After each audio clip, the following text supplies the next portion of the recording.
Hey everybody, Smart Silver Stacker here. So it looks like World War III is about to kick off in a big way, folks, and I'm not trying to be overly alarmist or doom and gloom in today's video, but the escalation that we are about to witness will have some major implications for hard assets like gold and silver, also for global supply chains and their further breakdown, commodities across the board, and also inflation. So it's something that we need to discuss. And let's talk about what is actually happening here. Why is this escalation occurring? The Biden administration has now given the green light to deliver M1 Abrams main battle tanks to the Ukrainian military. Now, the president, he claims that these are not going to be used for offensive purposes. They are simply to allow the Ukrainians the ability to maneuver better in open terrain. But I don't think the Russians are going to buy that line, especially when viewed in light of the fact that this also provides the green light for the Germans to provide Leopard 2 main battle tanks to the Ukrainians. Now, what impact this will actually have on the battlefield, I think is debatable. It's going to take a lot of time to get Ukrainian crews trained up to use these tanks, unless, of course, they're just going to allow NATO crews in there, maybe, claim they're mercenaries or something, and that's also a possibility. But regardless of how the tanks are actually used, psychologically, this has got to make a big impact on the Russians, because seeing German tanks operating in Ukraine, it does harken back to Operation Barbarossa a little bit in World War II, and we don't talk about it a lot in the West in our history books, but World War II was kind of a different animal for the Russians. They suffered something like 20 million casualties in that conflict, and also something like 9 out of 10 German casualties in the Second World War were inflicted by the Russians on the Eastern Front. So they saw really the bulk of the fighting, the nastiest fighting, and that war really did represent an existential threat to the Russian people and their nation. And that's not the sort of thing that you forget over the course of a couple of generations. And so to them, this does mark a major escalation, I am sure. And I believe that it's something that will galvanize the psychology of the Russian people for a deeper and broader conflict. Now, it's not just their perception, though. We also heard recently from German Foreign Minister Annalena Baerbock. She was calling for unity among EU nations, and she was quoted as saying, "We are fighting a war against Russia and not against each other." So this does mark a bit of a de facto declaration of war, and it mirrors what Russian Foreign Minister Sergei Lavrov said recently in South Africa, that the hybrid war against NATO and the West is over, and they have entered into a phase of real war against the West. And so clearly it does look, to me at least, like the stage has been set for a significant escalation in this conflict, and the risk of this thing getting out of control is high, much higher than it was a year ago. I think a little less than a year ago, the Germans were debating whether they should send helmets over to the Ukrainian military, and now they're going to be sending main battle tanks. So clearly, the trajectory for this thing is upward, and it doesn't show any signs of being resolved anytime soon. Now, I do want to talk about what this means for hard assets like gold and silver, and also for the global economy. First, a big thank you to today's video sponsor, silverbotanicals.com, personal hygiene and household products that are powered by nano silver. Check them out with the link down in the description, and don't forget to use coupon code STACKER to save 10% off your order. Now, right off the bat, it doesn't look like markets are really having the reaction that one might expect to this escalation and to this news. We can take a look at the price of gold and silver here over at SD Bullion. You can see silver catching a slight bid today. It's back over $24. Gold taking a small decline, down about $5. But the fact that World War III may be about to kick off, you would think investors would be looking for safe haven assets. And I think that ultimately that is going to be what occurs. But there's a lot of effort, it seems like, in the mainstream media to kind of assuage people's fears, to downplay the risks here. But the West really is playing with fire, and I'm not trying to pick sides here or anything. It seems like there's no attempts on either side really to de-escalate this conflict, and that is concerning. In my mind, I would prefer a return to peace. It kind of makes you wish for the days of just financial crises, right? Housing market crashing, or the Fed monetizing debt. That would be a better alternative to a global war with nuclear armed powers duking it out.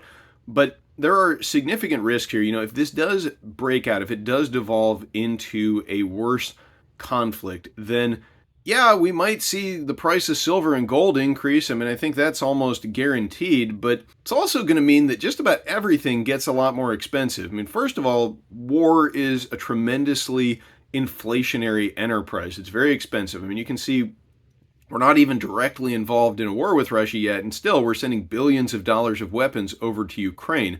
And if this does escalate in a way, there's the potential here for the US to be fighting a war possibly on four fronts. That's something we need to keep in mind here. I mean, you've got Russia, of course, Eastern Europe and Ukraine. We are pretty much already engaged there. I mean, we've got something like 100,000 troops stationed in Europe at the moment. We're sending billions of dollars of weapons. We're sending over main battle tanks, but there's some other hotspots that we really need to be paying attention to. Now, the Biden administration has told Israel that they will help if conflict breaks out between Israel and Iran. You've got North Korea being bellicose as ever, so that's a potential hotspot. And then also you've got China. I mean, they've been launching incursions into Taiwanese airspace ever since Pelosi visited last year. So there's really a lot of potential for escalation here. And if that does happen, I mean, the problems that we've had in global supply chains so far, they are going to be dwarfed in comparison. You can expect the price of just about everything to be moving up because it will be coming under pressure from the supply side and also from the demand side. If the government is printing tons of money, they're borrowing money and spending it into the economy, into this war economy to provide weapons or perhaps to fund their own activities, that's going to mean massive fiscal inflation. And to give you an idea of like how potentially bad this conflict could get, the Center for Strategic and International Studies, they conducted a war game just a couple weeks ago, and it was surrounding Taiwan and China, the possibility of China invading Taiwan. And in just about every scenario that they conducted, the US was ultimately victorious defending Taiwan, and that is predicated on the Taiwanese resisting. If they don't resist, then, it's kind of game over. But in almost every scenario, the US loses aircraft carriers. In most scenarios, Japan gets drawn in.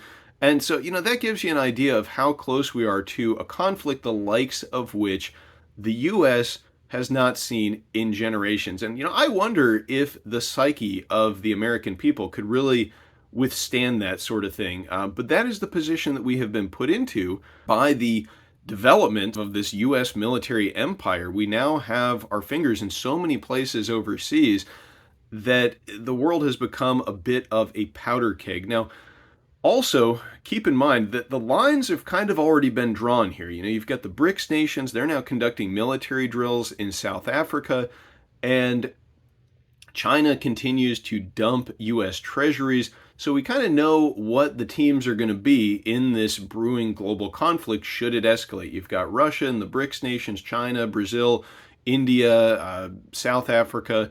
They're all kind of on one team. And then also you've got, the G7 in the West on the other team. And as this conflict continues to degenerate, I do believe we are going to see further breakdown in global supply chains, the deglobalization, but also the global monetary system is going to split. We've got one side, the BRICS nations, they're talking about using gold-backed stable coins or a basket of BRICS currencies, possibly backed by commodities. And then you've got the West, you've got the G7 and the US going to continue on the dollar-based system. But if we do see that breakdown, if we do see split in the world monetary system, and that's something that could be drastically accelerated by a military conflict. That's the thing we got to pay attention to. It's kind of occurring slowly at the moment with the US weaponizing the dollar, sending a signal out to nations like China, like, hey, you might want to accumulate gold and other hard assets without counterparty risk. You might want to reduce your exposure to the dollar. Unfortunately, if we do get involved openly in the conflict in Eastern Europe, it really leaves the potential for sort of a domino effect in these other theaters of war to take place because, if the US gets committed in Eastern Europe, that's kind of a signal to China like, hey, here's your chance to move on Taiwan. And similarly to Iran, if they want to launch strikes or launch an attack against Israel, if the US gets bogged down in Eastern Europe, it's going to create the potential for this runaway cascading series of conflicts. And this is how, world wars break out. I mean, it's starting to kind of look like the setup for World War I, except the problem is this time, not only is it a powder keg, but it is truly a global powder keg. And there's nuclear armed nations involved this time. So, we're going to get a world war with nuclear weapons possibly. So I'm kind of rambling on at this point, but the real takeaway here is that everything is not okay. And the leaders in the West, the mainstream media, they're going to tell you that everything is fine up until the last minute. I mean, that's their mission. Their mission is to keep everybody calm, to maintain social order. But don't be fooled. Take the opportunity that we have today, because there is a window of opportunity here, although it does look like it may be closing, to get prepared and, get into hard assets, get some money out of the financial system, get some cash, but also be doing whatever you can to get prepared physically, mentally, spiritually, logistically. Make sure you got your beans, bullets, and band-aids stocked up, everybody, because if this scenario that we see playing out is not enough to convince you that you need to get prepared and that everything is not all right, I don't know what is. I mean, what's it going to take? A mushroom cloud on the horizon before people start getting prepared? I don't know. This is a bit of a long, rambly one, but I just wanted to cover this serious risk of escalation that is going on right now. Let me know what you think in the comments down below. Thanks for watching, everybody. Smart Silver Stacker, out.